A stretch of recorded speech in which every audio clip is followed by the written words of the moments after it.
I'm here at the University of North Texas Greek Life Center, which Denton City Council voted to become a polling location on March 5th, along with 3 other locations, including North Lakes Rec Center, Fire Station 7, and Robeson Ranch. It's council's job to make sure that that community has voting access, and their needs are going to be different. Every community has their different needs. The council voted for the new polling center unanimously, but 2 members received ethics complaints because of their participation in the vote. Councilman Paul Meltzer's wife is a professor at UNT, and so is Councilwoman Deb Armenter. According to Ethics Board member Ron Johnson, this is a conflict of interest, but Meltzer doesn't see it that way. I think this is kind of a strange technical, reading now to go after this when there's no self-interest involved. This is really just for the benefit of the community and for voter access.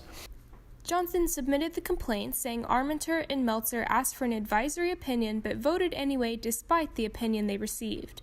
The ethics ordinance was created less than a year ago, and nowhere does it say that ignoring an advisory opinion is a violation. It's not binding, it's just an opinion. Armenter feels that this ties into voter suppression. So it's depriving people of that students of that voice on an item where democracy is at stake, their access to voting is at stake, and where no money is changing hands. And this is crucial between the city and UNT. Meltzer says Chairman of the Ethics Board Jesse Davis placed himself on the advisory panel that decided he and Armenter were violating the ethics code. Meltzer saw this as unethical since Davis is running for city council in the same district as the Greek Life Center.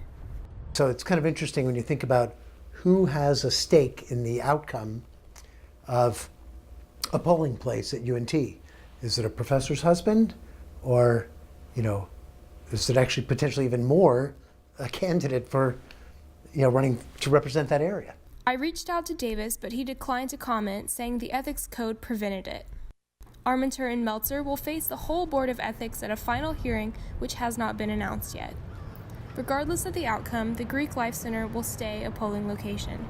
The last one was so far away, so especially students without cars or anything like that, walking over there was so inconvenient. But now that it's right here on campus, anyone can walk or bike ride or anything. Constituents will be able to vote here for the first time on April 22nd at the start of early voting.